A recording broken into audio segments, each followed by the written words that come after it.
Today, I'm going to take you with me while I go over this new Milwaukee tool I got. This is their M12 Hackzall. I'm going to be using it a little bit and sharing my thoughts on why I bought it. So let's get started. Alright, so I have the tool here. This is the Milwaukee Fuel M12 Hackzall. The part number is 2520-20. And then if you get a kit, it's either -21 or 22. I got this as a kit, and I got a charger, and I think I got this 4 amp-hour battery and maybe a 2 amp-hour battery, but it might have just been the 4 amp-hour battery.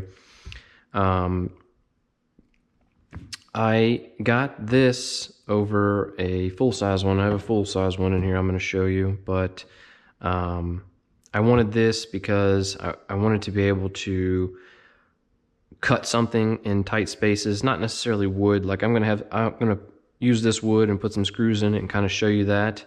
But I got it more so that I could have metal blades on there. That way, if I'm working on something that a bolt's rusted or I can't get something loose, that's while I'm working on a car or something like that, this is small and it can get into tighter spaces. So the feeling in your hand is it's got a good weight to it, so it doesn't feel cheap or plasticky. All this black is rubber, and then obviously you have the chuck where the blades hook into. I've used this a little bit. I had a project I was going to do that. I had a bunch of wood I was going to cut up and some metal that I needed to cut up, and so that was a good exercise for this. I've been happy with it so far. You have a lock for the trigger here on the side, and then you obviously have the power gauge for the battery. I have a 4 amp-hour in there right now. If you're just cutting wood, this thing has relatively good runtime with a 4 amp-hour battery. I was thoroughly happy with it for its small size.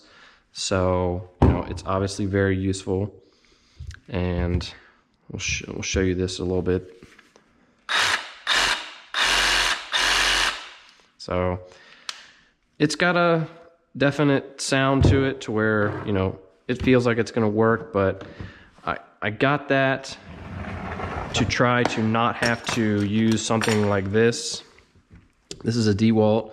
This is just big, bulky, the cord, you gotta have a power cord extension, and this is much heavier, and just overall more of a pain. I have to keep this in this case.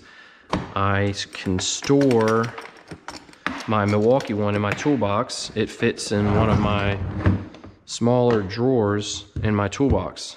So it's been a good purchase so far.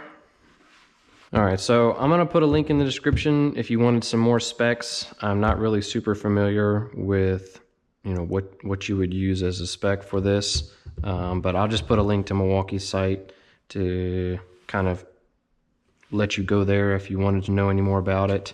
I can't remember off the top of my head how much I bought it for, but I'll put a link to the description in there for that.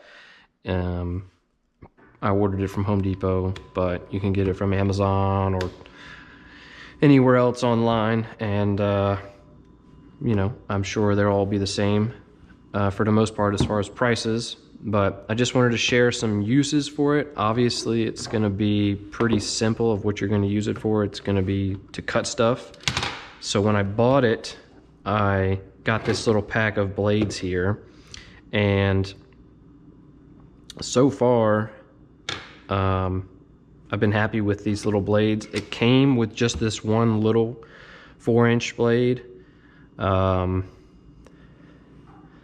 This is their idea of a multi-material kind of blade. This came in the package with the saw. It's pretty small, but this is probably capable of handling this blade here. Now obviously you can't, it's going to take more battery if you're going to take a blade like this and then put it through you know, a 6x6 or a 4x4 or whatever of those natures. You know, this is going to be basically like a 4x4 here, two 2x4s together. I'm going to put some nails in one piece, and I'm going to use one of these blades here that's descripted for wood with nails, and these are Milwaukee blades. So the kit came with one 9-inch, what they call their axe blade, and that's good for wood and wood with nails. And then it came with a 9-inch metal blade that they call their torch blades. It came with 1, 2, 3, 4, it came with 5 of the 6-inch ones. These are all metal blades. And then it came with 1, 2, 3, it came with 4 of these 6-inch metal blades. These have a different tooth on them. They classified as 24 TPI, and these other ones are 14 TPI. So it's probably teeth per inch, I'm gonna assume. So came with that, and then it came with 2 of these 6-inch wood with nails. You know, this should be good for cutting through the 4x4, 2x4, whatever. So that's, you know, that's probably what we're going to use to go ahead and do some of that. So I'm going to get the drill out, drill some screws into here, and then I'll show you me using this to cut through this to show you kind of how it does. We'll do a couple of cuts. All right, so what I've done is I have screwed 4 3-inch screws. These are wood screws. I screwed these into the bottom piece. I'm going to leave the top piece just wood, and then I'm going to go ahead and stick it in the vise here.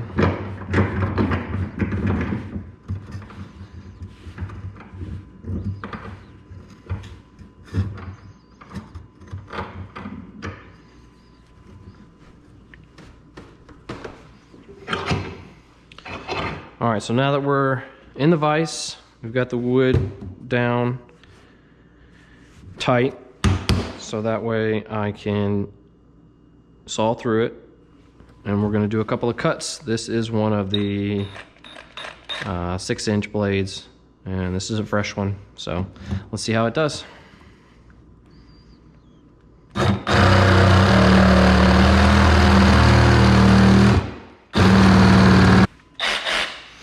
All right, so I had to regroup and kind of stabilize everything. Everything was shaking so much that the wood was shaking and I couldn't get it sawed.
Alright, so that's the first cut, and as you can see, we got through all 4 of the screws. This top piece was moving around a lot, and of course it's vibrating the whole bench here. So that was the first one. Let's check our battery life. So it looks like that took about one bar for that kind of cut. You know, like I said, this is a small tool, so overall it's going to work pretty well. But you know, if you're going to do long-term cutting with something like this, obviously a corded version is going to be better, or maybe one of their M18 ones. You can put a big old battery on that, or you could even put a 6 amp hour on this. But let's try one more cut.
So second cut, battery check, you know, and this is some harsh cutting for something so small. I mean, 4 screws. You can hear the difference in the sound when you go from wood to screw, and then once it finally cuts through. But that's the little action demo right there. I'm gonna clean everything up and then we'll come back. All right, so we're back. I got everything cleaned up. I just wanted to recap a few things and you know, share a few more things with you. So this is the wood. These are the 4 screws that I was going through, and then, you know, just the normal wood here. I would say that the saw, you know, maybe if the stroke was a little bit longer, then, you know, maybe it might do a little bit more. I was kind of off leveraged here. You know, I'm cutting up high up here versus like down here where I could put more weight into it. Now, obviously, you know, that's not something that I can rule out as like a excuse or anything like that, because you might be in a situation where you might need to be cutting over your head, which is likely for something like this. You know, especially say you're a carpenter and you're working up somewhere in a house and you need to get up above your head while you're on a ladder. You know, you need the saw to be able to cut like that. Now, there are probably other blades out there that would be better for just straight wood than this type of blade. This is like a wood and nail kind of thing from Milwaukee. If anyone has any thoughts on like blades that they like that work for just wood, you know, share that down in the comments, because I, you know, didn't really know what all to get. I just got this multi-pack because I did want metal blades, and so most of the blades in here are metal blades, which work for me because I am going to want to use this to cut nuts and bolts and metal like that, stuff that I need to cut up. So if you are somebody that just needs a hacksaw occasionally, or, you know, maybe you just need it for small spaces and you don't need a full-size one like this, this is obviously going to be cheaper.